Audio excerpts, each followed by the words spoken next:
Morning, traders and Zinger Nation, and happy Monday. Welcome back to another episode of Pre-Market Prep. I'm AB. I got my man Dennis hanging out in the background. No Joel today, but we do have Jonathan Corpina joining us at 8:30. Excited for that.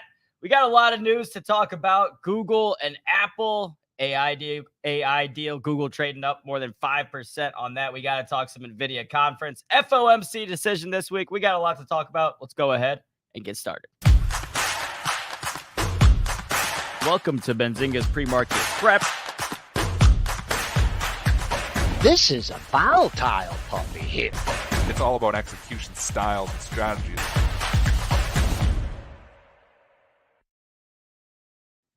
All right, let me go ahead and share my Benzinga Pro. We'll go through some of the indices this morning. S&P 500 trading up, okay, about 0.25%.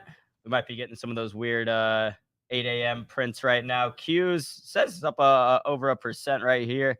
Let's go ahead and bring Dennis in. Last Friday, we did have some crazy trading action. Dennis, talk to me about last Friday. What happened at the open? Yeah, so we had options expiration. So we do a quick 5-minute recap, then we'll get into the news items from Friday. But we had options expiration, which is always...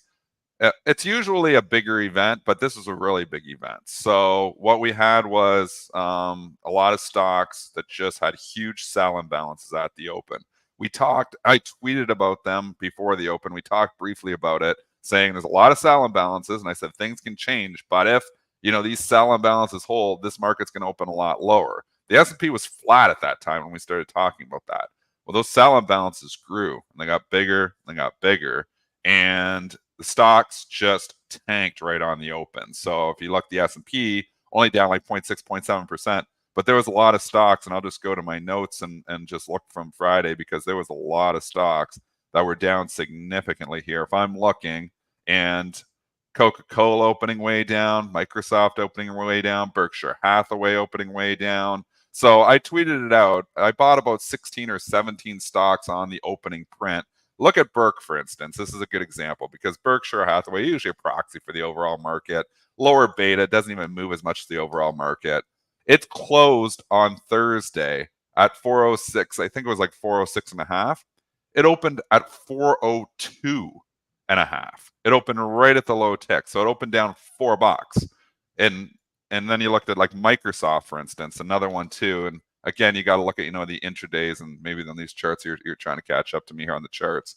But Microsoft closed 422, opened way down at 417.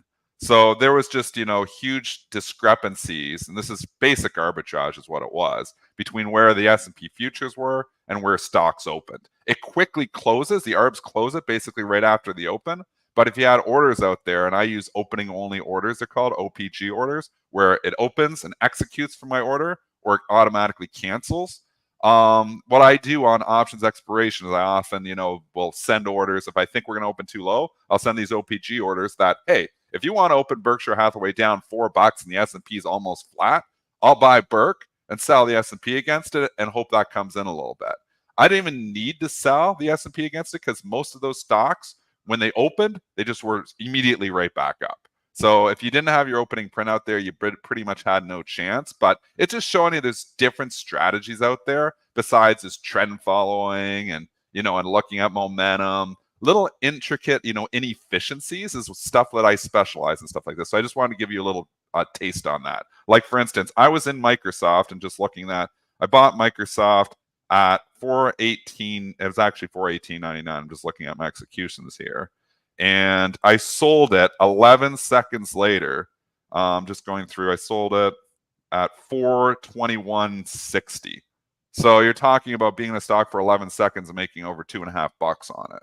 So, I mean, there was good opportunity. Bank of America opened down like 60 cents, immediately back higher. It's a one you can really see on the chart. Can you see it there? I'm trying to look at your charts too. Go to Bank of America, AB. Yeah.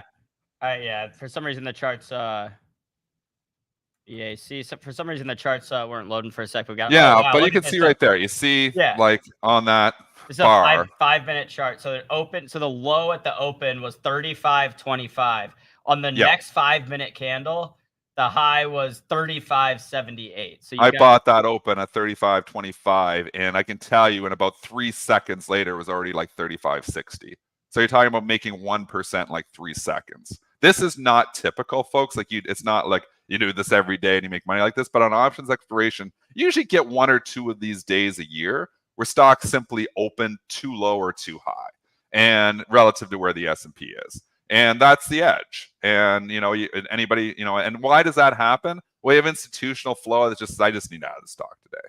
They want out for whatever reason. I don't know the reasons. I don't know those institutions. All I can say is they weren't respecting where the S&P futures were. They were just get me out of these stocks. So, going back, and I actually tweeted it out, all those stocks, I could bring that up there too, from Friday, because it was a really good day.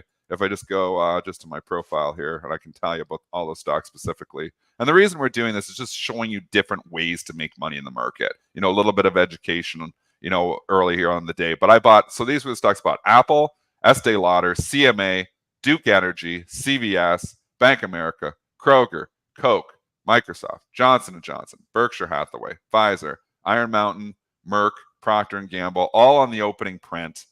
I took zero heat on all those stocks. I think it was 16 for 16, no losers, all winners. And I sold them all like within a minute, after they opened. And some of them a few seconds after they opened. Why do you pick on stocks like Berkshire Hathaway or Kroger or Coca-Cola? They sound boring.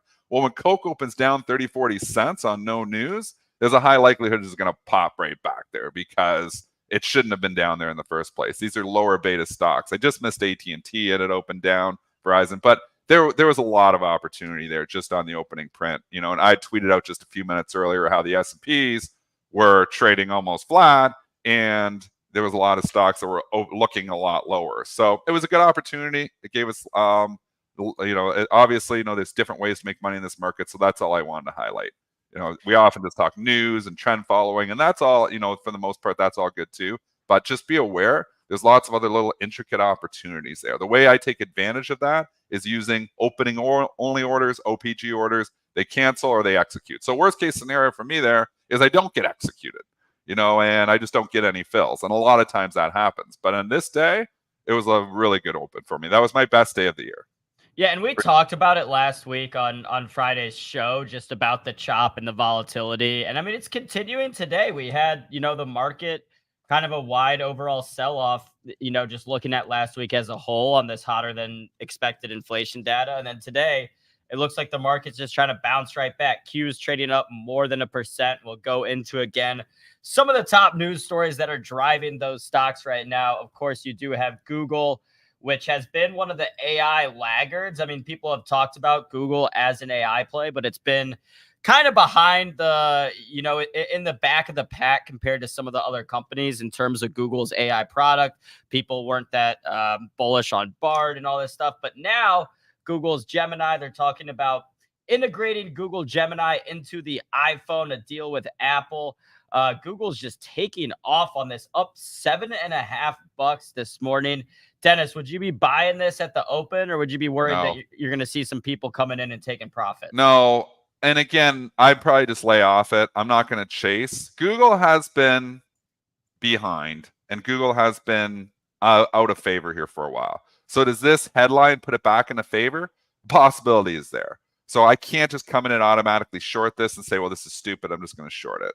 I mean, you're coming into resistance, though. I'm not chasing it because chasing is not my blood. When's the last time Google was up 5% on a non-earnings play? It's been a long time. It's a big headline for them, though. Maybe gets them back, in the AI category where we're putting them with the NVIDIAs and the Microsofts and the other companies that have really been moving. But I think you've just got to be very careful chasing stocks. Google up $7 is a huge move. It's traded 1 million shares. It's going to be up. I just think I don't want to chase things, not in this market. And again, we got to think of the overall tape too. The tape was very ugly on Fridays. Like we talked about, these intricate little inefficiencies on Friday, but the tape itself wasn't pretty on Friday either.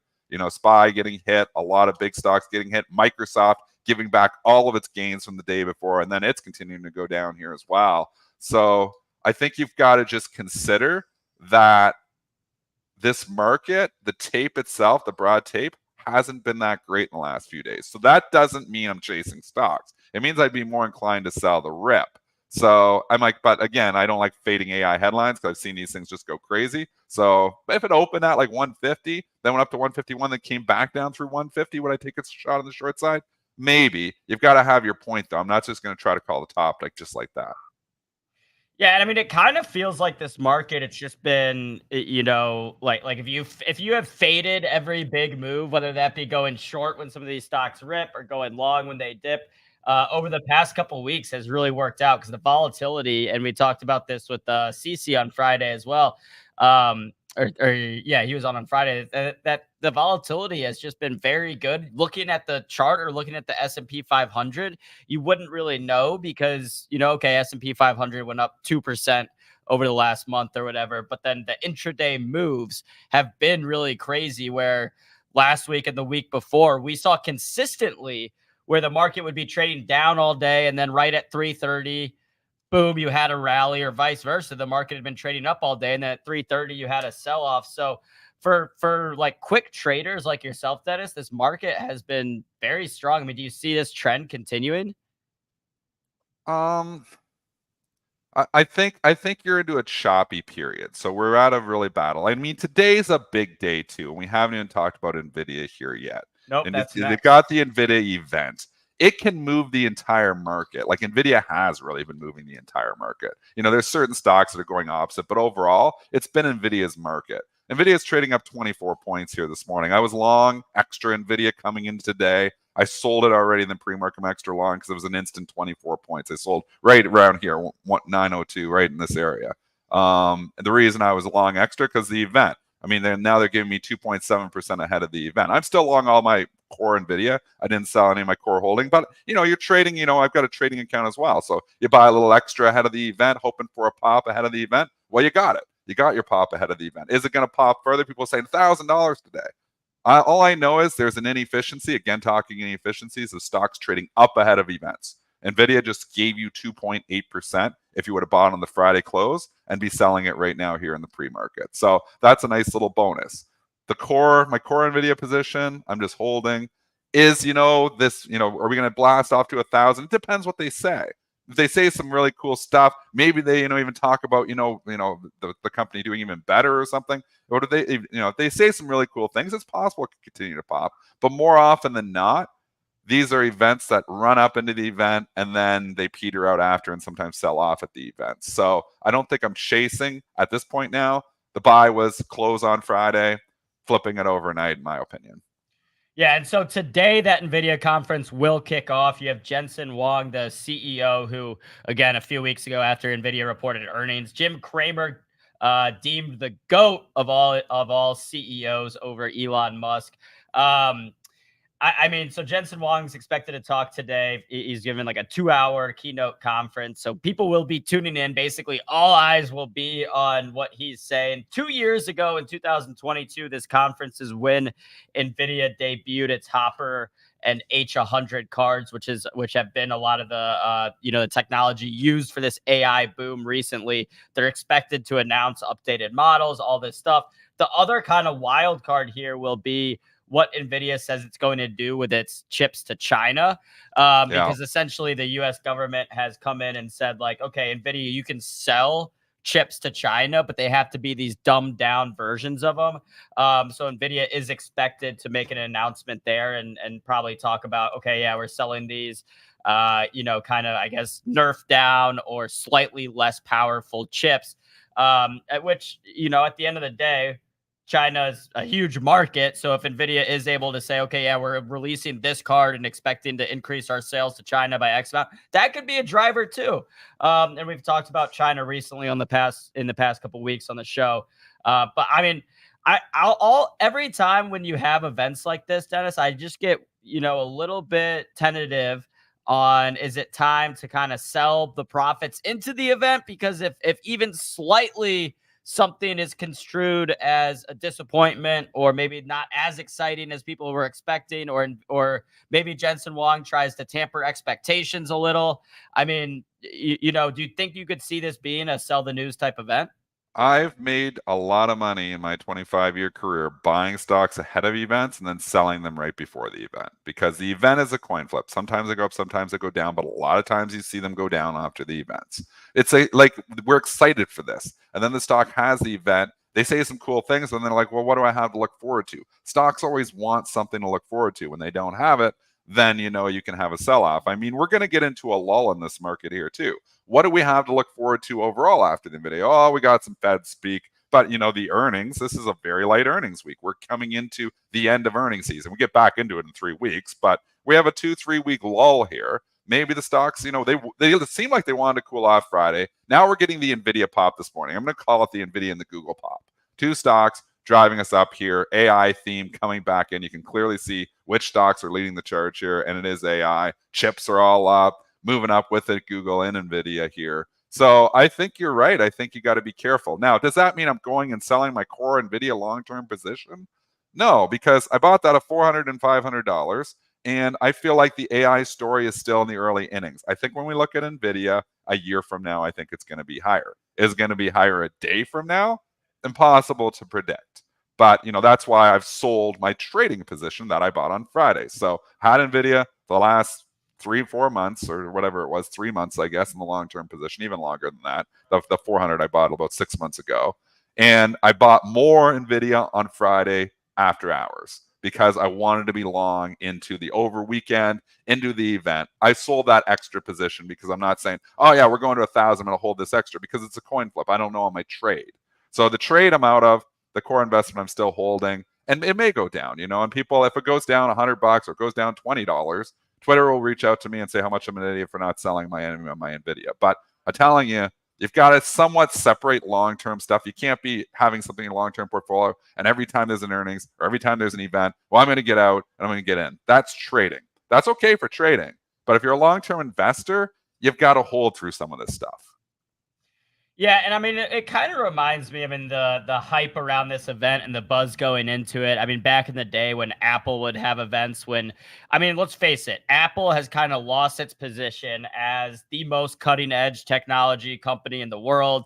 You go back 10 years ago when Apple had an event, all eyes were on Apple. And still, when Apple has an event and announces new products, you have a lot of attention there and people looking at it. But now, it seems like there's a little bit more excitement about NVIDIA and this AI trade. Something I'm curious, though, about is, I mean, I feel like some of the technology that NVIDIA is going to be talking about and updates on the, B100 chip and the Hopper chips, like I was talking about, like how much of that is stuff, Dennis, that like traders and investors don't really know enough about, or it kind of like goes over their head. I mean, they can kind of, I guess, listen to Jensen Huang talk and try to decipher what exactly it means for the company. But I feel like with Apple, when they announce a new phone or something, it's a little bit easier to determine, okay, is this a really bullish announcement versus NVIDIA making some announcement about its chips and AI? And it's a little bit more technologically, I don't think a lot of people have expertise in that. I don't either. And I've been making money and trading NVIDIA and obviously investing in NVIDIA all year. You don't need to. As a trader or an investor, you just need to understand the overall story. I think you can invest just like with the overall theme. Like I think even like Warren Buffett says, don't invest in companies you don't understand. Does that mean Warren Buffett has to understand every intricate little detail of every company he owns? Or does he need to understand what they're doing and the overall picture? I think just understanding the overall picture, the movement to AI. I think if you're sitting there and you're trying to figure out, well, they're going to talk about this AI chip, and that's going to mean this for the stock, or that's going to mean this for the stock, I think you're doing a lot of work for nothing, because I think it's very difficult to figure out what a stock's going to do because of a specific announcement. So what they say today, we know they're going to talk AI. We know they're going to talk chips. We're going to talk lots of different things with NVIDIA. It's going to be a lot of cool things. What that market interpretation is going to be is impossible to predict. So if you're sitting here trying to, figure out, all that, and that's going to give you your prediction, it's going to be difficult. All I'm looking at is the stocks. I'm pretty strong. It's running up into the event here today as well. I'm taking my trading profits into the event, holding the long-term core position because I still believe NVIDIA is in the pole position, and I believe AI is real. Yeah, and again, I mean, I think that's the key there is like if you understand the trends and the companies how they play into those trends, will they continue to benefit from these trends?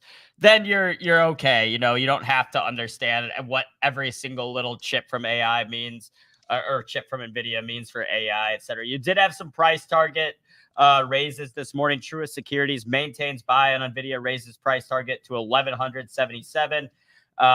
You had another one from HSBC, maintains buy on NVIDIA, raises price target to 1,050. Moving on from NVIDIA, and we'll of course come back if we get any more news about the conference. Bitcoin trading a little bit higher this morning. Let's look at the chart here. You had a big sell-off over the past 5 days. Bitcoin is down more than 6%. And I talked about this last week on the show, Dennis, is that when some of these like meme coins really start running and you see some coin you've never heard of up 1,000% in a couple days, and you see tweets about people that put $200 into a coin and turn it into $10,000, like that starts to kind of feel like the end of the speculation cycle for me, that it's like, okay, now things are getting in a little bit crazy. I'm not saying Bitcoin's done here, but I think quickly you need to see Bitcoin get back above 70,000 if this run is going to continue. Otherwise, you might just have some, steam kind of taken out here. And I don't know. I wouldn't be buying Bitcoin right here at 68 until, again, it can prove that it reclaims that 70,000. It probably needs a cool off period, 40,000 to 70,000 in a month. That's basically what we did. It's been great. I haven't sold any of my Bitcoin either. So just hodling here. I think we're going to see 100,000 eventually. I don't know the path to get there. Is it going to like break me? Goes down to 65. I'm like, oh my gosh, I can't take the heat. I got to get out. I don't think so. One, because it's a smaller position. It is up to like almost 5% of my long-term portfolio, which isn't a small position anymore. But at the same time, I've bought a lot of this, a lot lower. So I feel like I can hold through this. If you think you're a trader, maybe you're taking some profits into this, but it seems like the dip is just getting bought. And I just don't think Bitcoin is going away. So other crypto stuff, I don't know anything about. I think there's a bubble in a lot of the other crypto things. It all gets hot, when Bitcoin starts to go. But I still think Bitcoin's going higher. I think we're going to see 100,000 eventually. Yeah, and I mean I'm not really talking, I guess, about like the long term. I just think right now, like you said, the big move from 40,000 to 70,000. Anytime you have that type of move, there's usually some sort of cool off period on the other side. And again, if I were a big holder of Bitcoin, I wouldn't be selling right now either. I would just be watching to make sure we can at least kind of hold above this 65,000 level again. Hopefully get back above that 70,000 level, I think would be a good sign for Bitcoin. You do have some of the Bitcoin related stocks. Coinbase trading slightly lower this morning. Coinbase has really gotten hit hard the past 5 days as well, down more than 10% on Coinbase. But again, I mean, Coinbase is just going to trade with Bitcoin. So if you see Bitcoin start running, Coinbase should get another pop there. But I mean, that move in Coinbase over the last, we were at $50. Not too long ago, like 100. Well, yeah, if you go back to 50. Yeah, but yeah, $50 was a year ago, which is a big move itself. But just looking since February, we're $114. We've doubled in a month. I've never made a lot of money buying stocks that have doubled in a month. It can continue. The momentum can continue, and sometimes momentum traders say those are the ones you want. I just feel like I'd be late to the party. So what I want now is consolidation period. A little bit of a hook where it starts to look like it's going to go again, and then I would jump in. So as of right now, we've topped out, in the short term, I think. So it's a matter of, and you could say, well, Friday, we maybe bottomed out on a lot of things right off the open because it was pretty ugly off the open too, opening down 225 and then it ripped and closed pretty strong. But I think I want a consolidation period. If it goes without me, it goes without me. But again, to your point, I'm in Bitcoin. So I'm going to make, if Coinbase starts going, it's going to be because Bitcoins went higher. So in essence, I'm kind of long coin in that way.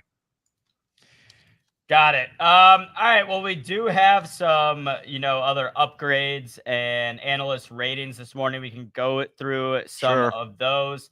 And then in the chat, let me know if you guys have any stocks you're watching pre-market again this morning. Don't really have a lot of economic data due today or really any big earnings, but we do have some bigger earnings later this week. We also, of course, have the FOMC decision on Wednesday. what the Federal Reserve will do with interest rates. The expectation is for the Federal Reserve to maintain interest rates where they are. The CME watch tool, I can pull that up, is giving it a 99% chance that interest rates will stay where they are. And then, of course, that'll be at 2 p.m. Powell will give his conference at 2:30. The market will be volatile, and moving off that, just to look at some earnings we have coming this week. Tomorrow, stay with the Fed talk for a minute because it's going to be Okay. about the language before you leave. Can you bring up that tool? Show us that tool. Can we look out to, the odds in June, the odds in September now? Let's just see where we are. I know the September odds are quite high for lowering rates, but yeah. So where are we for June now? This is for March, and like I mentioned, it's the CME watch tool. Yeah, they take move into account like bond, how bonds are traded and all this. 99% chance not moving in March. Right. Let's go to May real quick. May, you have an 89% chance, so a 10% chance that they cut rates by a quarter of a percent. Very little of a percent. Very little chance there. June, you got about a 50% chance that we cut by a quarter, a 5% chance that it's going to be by that point, 50 basis points lower, but then a 44% chance that we're still going to be in the same spot we're at, go out to July.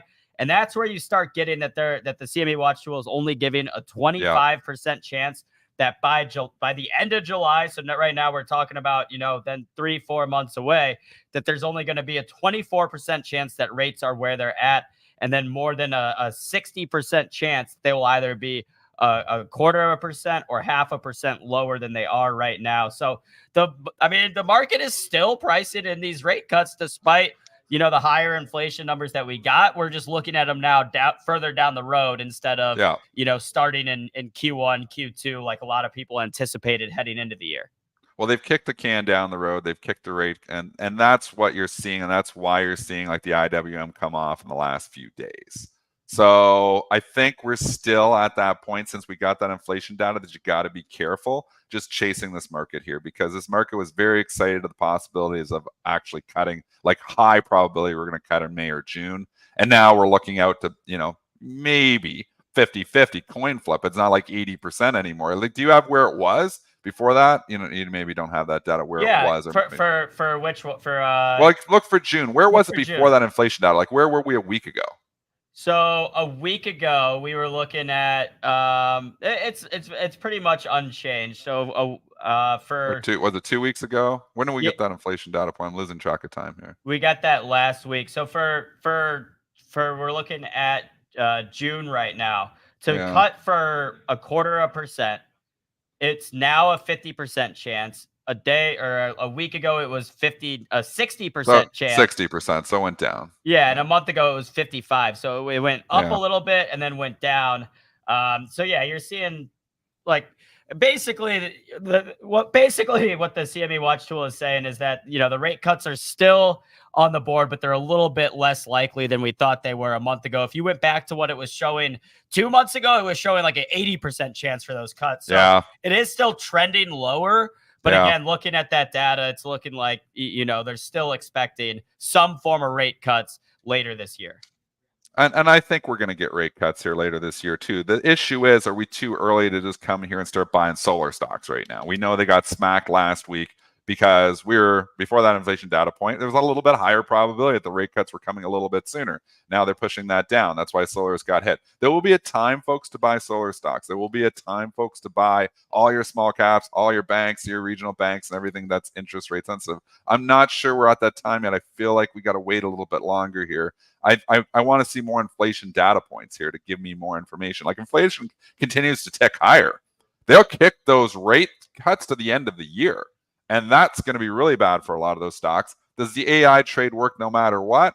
I think it probably still does. And that's why those people continue to gravitate to those stocks. Got it. All right. Well, we do, like I mentioned, we do have some analyst ratings we can go through real quick before we bring on Jonathan Corpina here in about 5 minutes. This one, so I saw Snowflake got an upgrade from sell to neutral. Let's go ahead and look at if Snowflake is, it's trading slightly higher here. Yeah. Snowflake, you want to see, so here's just for ratings, what you want to see. To neutral doesn't nearly move as much as when you get them to buy. When you get a stock that's moving from like sell to buy, it's huge, or buy to sell, it's huge, or even going from neutral to buy or neutral to sell. Those are big movers. When you go from buy to neutral or you go from sell to neutral, it's basically like they're taking their profits. So, they were obviously sitting here they're going to neutral. So they were obviously sitting at sell. So they were correct. So the analyst is simply saying, I'm ringing the register on my sell call here. So it's like a closing position almost for the analyst. So that's why they don't move nearly as much. Now, with that being said, does that, give it a vote of confidence? That's okay. While some of these analysts are saying it's getting cheap enough now that I don't want to be shorted anymore. I don't want to I don't want to have sold the stock. So maybe, this is the turnaround point. Snowflake has been a disaster since the earnings report. It needs a vote of confidence. If this was going to overweight, if this rating, and who was it that did the rating? It was I didn't know how to pronounce. It was like Mon. Let's pull it up right here. Okay, Mon so it's a smaller company. Mon Crespi Hart upgrades Snowflake to neutral. So it's not. So you got a smaller company doing it too. So it's not going to have a lot of weight either. If it's Morgan or Goldman or J.P. Morgan or some of the other ones, even Stifel, or there's lots of Piper, obviously Wedbush, then it's a little bit more oomph behind it. So it's not a major firm doing the upgrade. 2, it's not to overweight. So I don't think it's going to be a major mover, but Snowflake is in the gutter and people see upgrade and maybe that's going to make a few people come in, and that's what you're seeing this morning. But I think it needs more of a vote of confidence to turn the story around because Snowflake has been a disaster since the earnings. We know the valuation's extreme. The earnings weren't great. It needs a vote of confidence to turn it around. I'm not sure this is good enough to give it that vote of confidence to turn the stock around. I mean, Snowflake is like a cloud-based like data company, right? You would think with AI, what does AI need? It needs a lot of data. You would think Snowflake would, some people at least would be looking at it as an AI play, which to me, that's been like a big problem is that if you're somewhat related to AI and your stock's still getting killed right now, then maybe you've got some bigger problems and things aren't really like working out too well for you. But again, I mean, I think some of these data plays long-term with AI could benefit really largely from this. But right now, again, Snowflake just hasn't been part of that story. We did get also we've just had a turn in sentiment in the last week too, which isn't helping. The Qs topped out, 6 days ago. We've been leaking since. We get the snapback rally today, which I believe is to be sold. I'll say it right now. I think, this is just a snapback NVIDIA Google type rally, and I wouldn't be surprised if some of it peters out. So you look at Palo Alto Networks, for instance. They had the earnings. Then they got the Pelosi pop. It was, obviously heard that she had bought calls, and everybody, oh my gosh, Pelosi, buy. Well, everybody who chased her, it was over $300 when we getting that information. Everybody who chased that is now down money too. So Snowflake, Palo Alto Networks reported.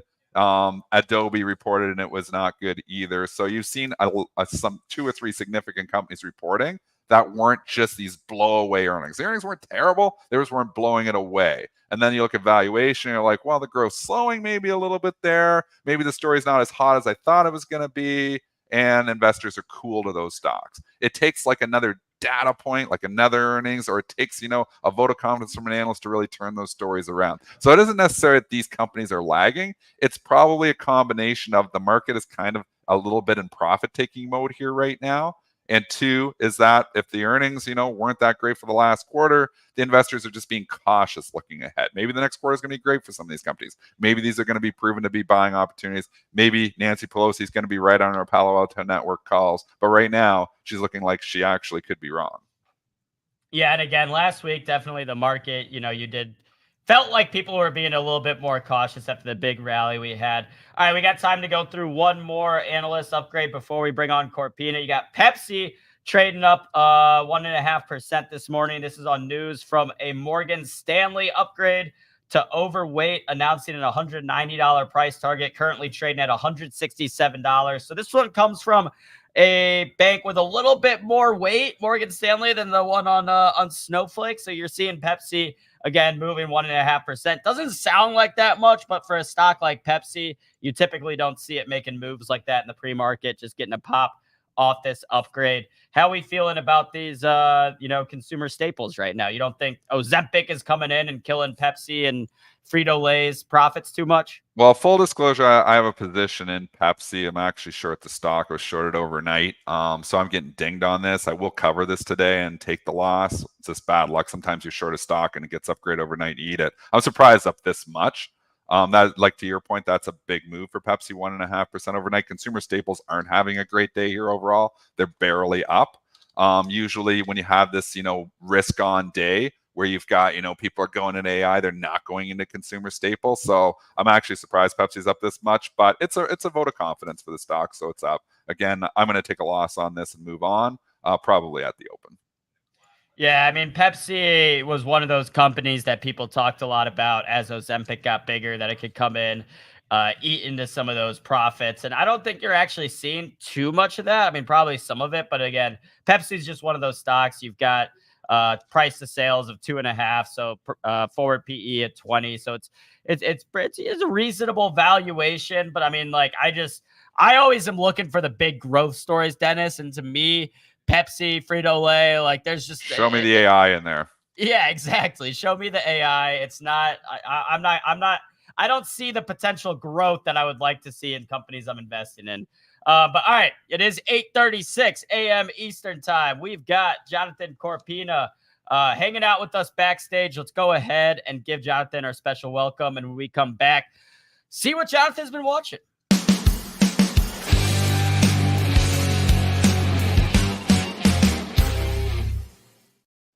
All right, Jonathan Corpina, welcome back to Benzinga's Pre-Market Prep. How you doing this morning? Gentlemen, good morning. Thanks for having me on. Of course. So what has been top of mind? What have you been watching, Jonathan? I've been listening to your show this morning, and you guys are really just hitting on everything that we've been talking about down on the New York Stock Exchange, right? Seems like this market tries to continue to push higher and higher, and then every once in a while we get these big sell pressures that come into the market.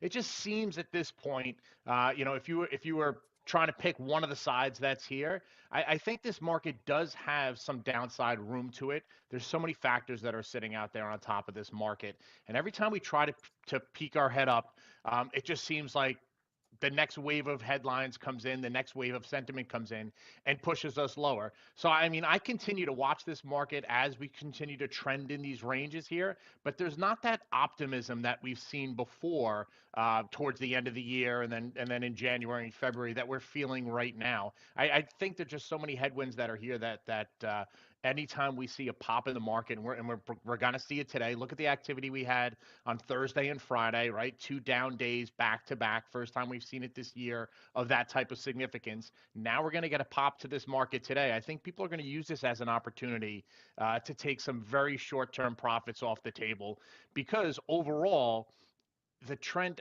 has been for the prior 3 months to move higher, but now that euphoria is not still there at this point. So I think we're going to continue to see this 2 steps forward, 1 step back type of momentum into our markets. But again, the enthusiasm behind it, we're not feeling it at this point. Jonathan, let's talk about Friday. Just before you move on here, Aaron, I just want to talk about, he mentioned, Thursday and Friday's action. What was the floor action Friday morning? Because that was a pretty crazy open. We had an options expiration. Obviously I'm not on the floor, but I could see it from this perspective. Some huge sell imbalances off the bat, and stocks opened significantly lower. Like the S&P got hammered 10 minutes before the open because you could see the stocks were going to want to open lower, and the S&P was playing catch up there. What's that like, on those days for you guys down on the floor? Because that was some pretty good action on Friday morning. So clearly Friday was a special situation day, being a large rebalance in the S&P.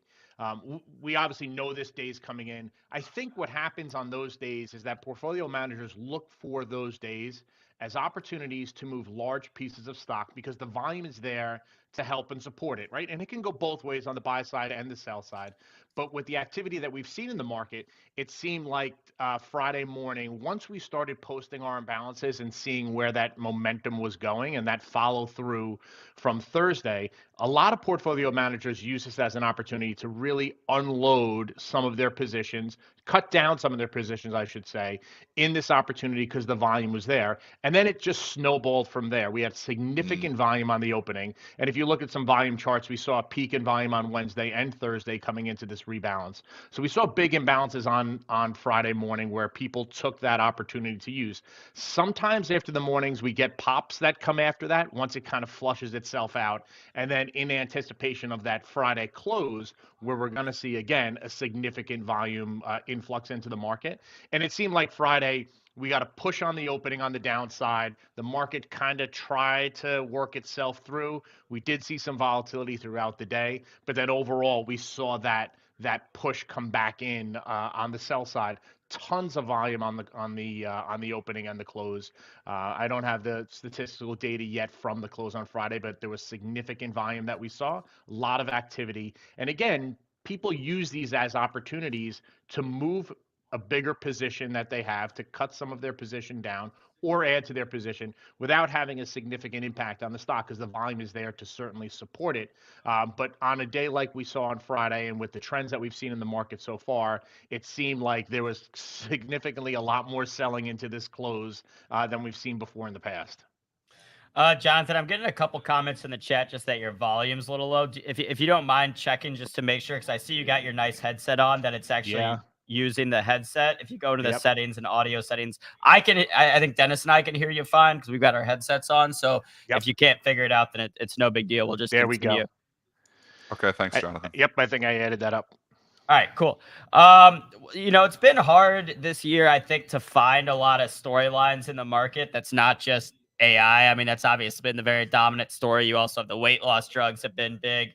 But one that we're still following that's been kind of a storyline for a year is what's going on in the regional banks. Of course, NYCB getting hit the past couple weeks. You had the company announce some restructuring, new CEO, all this stuff. What are you seeing in the regional banking world? Yeah, clearly that's been one that we've been watching. You go back to what happened with Silicon Valley and then Signature Bank and the fallout from that. That headline got quiet for quite some time, and then recently it kind of popped its head back up again. We continue to watch what's happening in the commercial real estate world here, especially in New York. We see the buildings here with the vacancies that are tied into it, and a very slow conversion in some of these buildings from commercial to residential properties. But that continues to be a large exposure in some of these regional banks. This has been an area for the regional banks that have been very profitable for them for quite some time. But the fallout from COVID, we're still dealing with that 4 years later now, is that these commercial real estate loans are sitting on the books on some of these regional banks, and as they come to term, as they come due, it's not gonna bear well for this sector. So what we saw there recently in NYCB, that has had significant exposure throughout multiple mergers that they've seen throughout this period of time for commercial real estate exposure, and we didn't get that contagion effect like we did back with Silicon Valley and Signature when that all unfolded rather quickly, and there was that contagion effect. We're not seeing that yet with what's happened with NYCB, but in the back of our minds, in the back of everyone's mind, there is still that exposure that's out there, and there is still that worry of what other regional bank has this on their books, and how is this going to impact not only their stock price but the entire sector. One good thing that we saw with NYCB is how quickly that came to head, right? With the exposure and how the stock price got hit rather quickly, and then B, when we saw the investors come in, insert capital into them, restructure, new C-suite level personnel. We see a reverse stock split. So that all kind of fixed itself. I'm going to say fixed rather quickly. So that was the good side to that. And I think if we are going to see that again, and I do think we're going to see that again in some of the other regional banks, it's going to be quick. It's going to be a quick sell-off and then a quick restructure. So we've kind of had the playbook in place now for Silicon Valley Bank. We saw it with Signature. We see it with NYCB. It will happen again, in my opinion. It's just a question of who and where and when. But when it does happen, we are going to see some of these private equity firms, like we saw with NYCB, come in rather quickly and scoop it up for pennies on the dollar. Got it. And I mean, yeah, like, are there any names, I guess, specifically in this space that you think are like trading, that could be good buying opportunities, whether that be, a Comerica or Western Alliance? Are you Yeah, I looking think Yeah, I think Valley's been one that that's been in the headlines. They've got great management that's in place there. I think what's happening is that you've seen as some of these other regional banks have been sitting on the sidelines internally looking at what they have on their books and how they're going to rework it. They've had the luxury of being on the sidelines and watching somewhat from the outside in to see what's going on. So I think there are.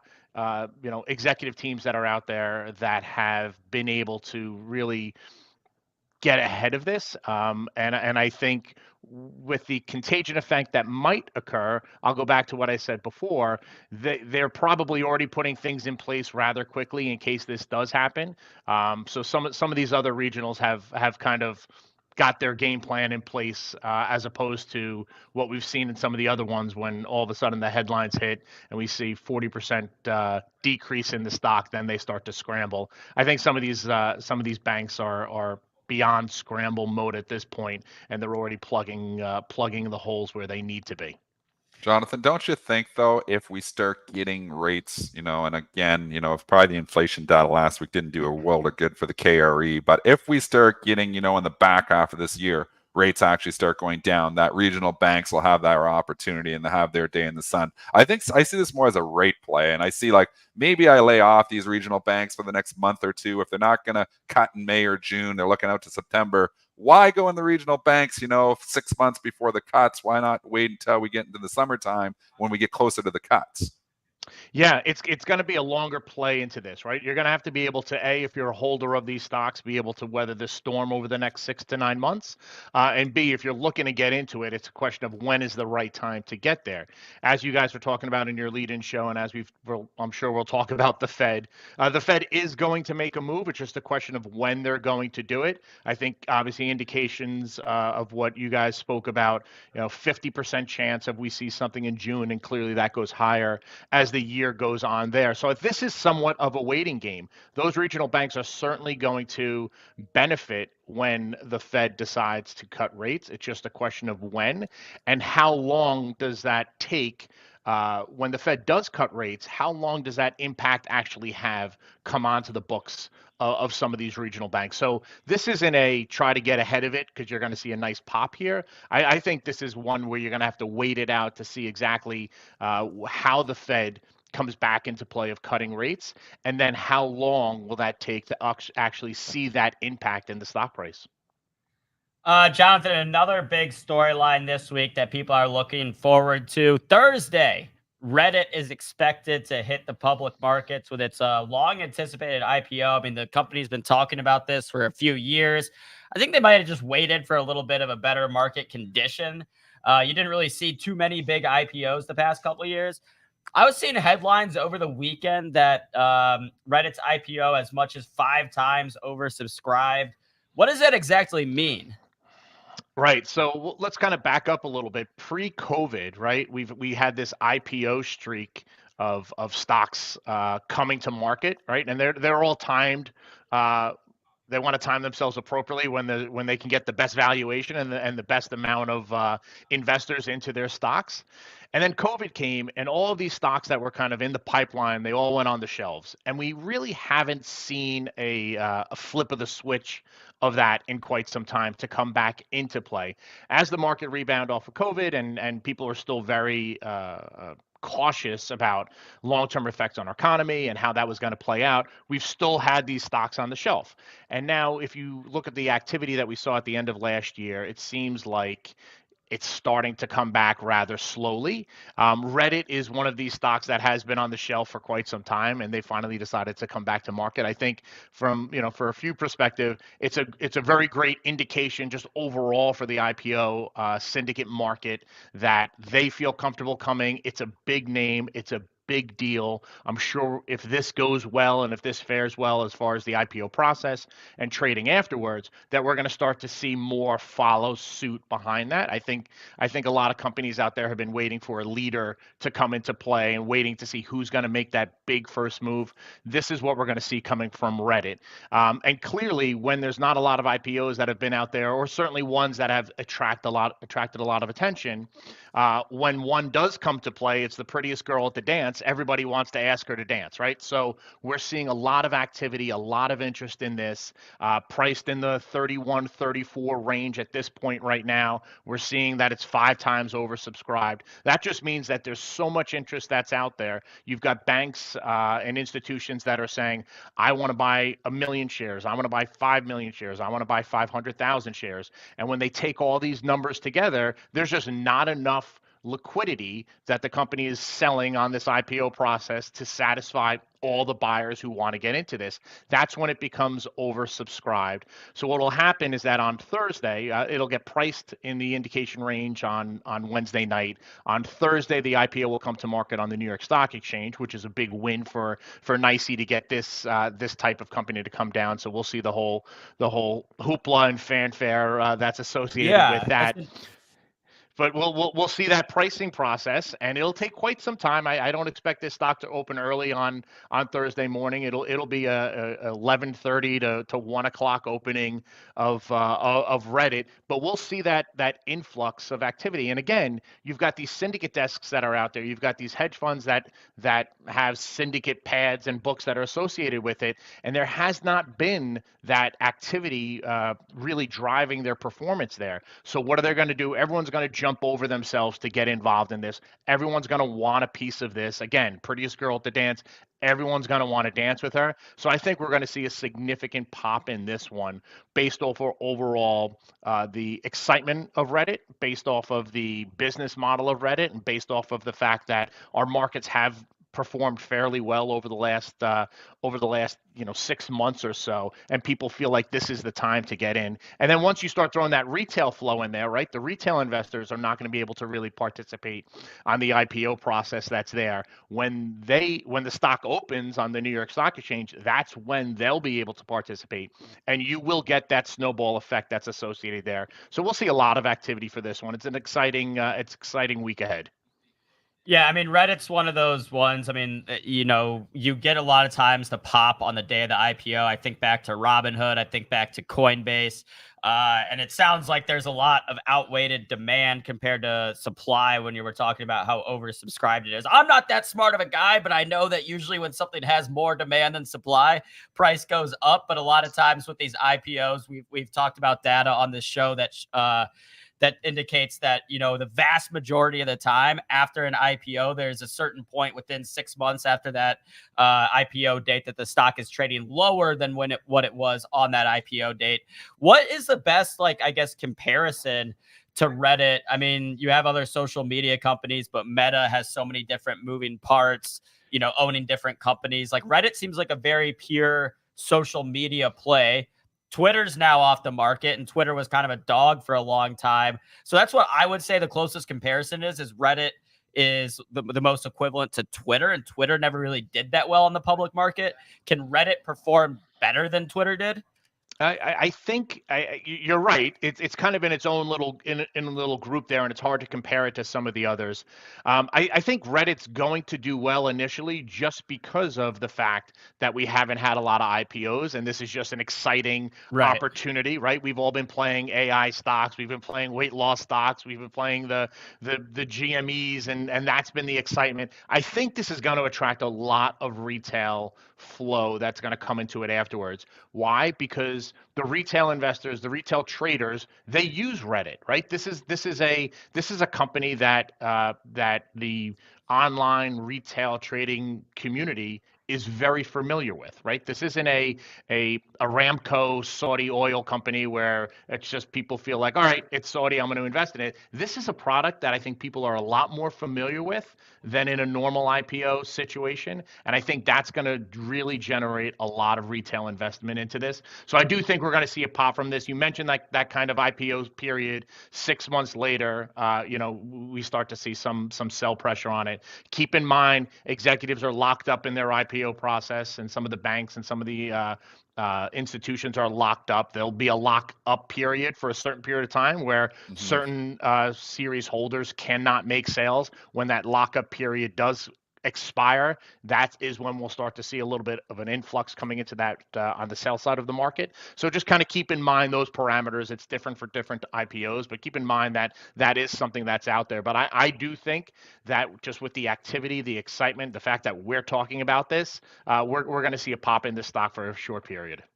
Well, there you go. We've been on the line with Jonathan Corpina, Senior Managing Partner at Meridian Equity Partners, as well as a New York Stock Exchange trader. Jonathan, always great to have you on and catch up. Thanks for hopping on Benzinga's pre-market prep with us today. Gentlemen, have a great day and have a great week.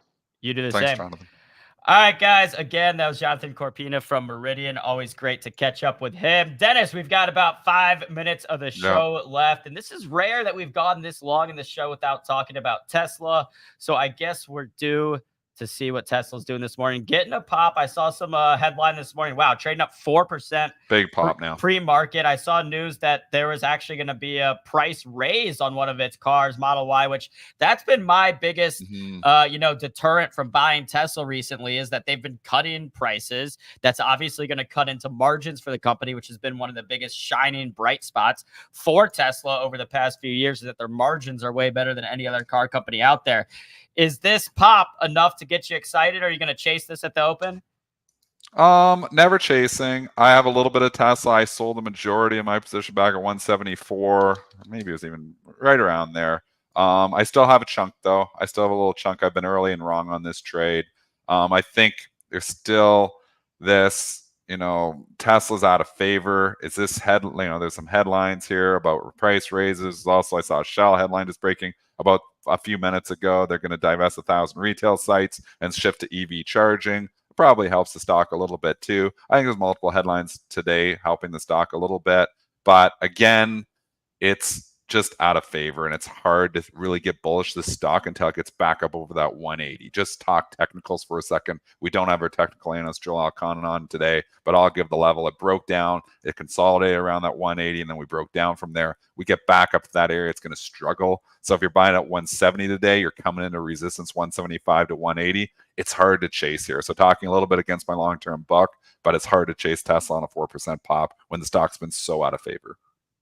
Yeah, and we've been talking about how not just Tesla's out of favor, which looking at the chart, I'll pull up the daily, you can just see over the past, really since the year started, we can go, we're looking right here where my cursor is January, when the market opened this year in 2024. It just has not participated in this broad-based market rally that we've gotten. No. But the EV down significantly. Right. We're talking about a stock that's down 30% for the year on a year that the Qs are up, 12, 13% or whatever we are. I mean, this is the weakest of the weak. I don't know where it ranks in the S&P, but I got to think this is one of the worst performers, if not the worst performer. I mean, obviously it's 500 stocks, a lot of stocks, so it's probably, but out of the mega caps, I mean, this has been a disaster.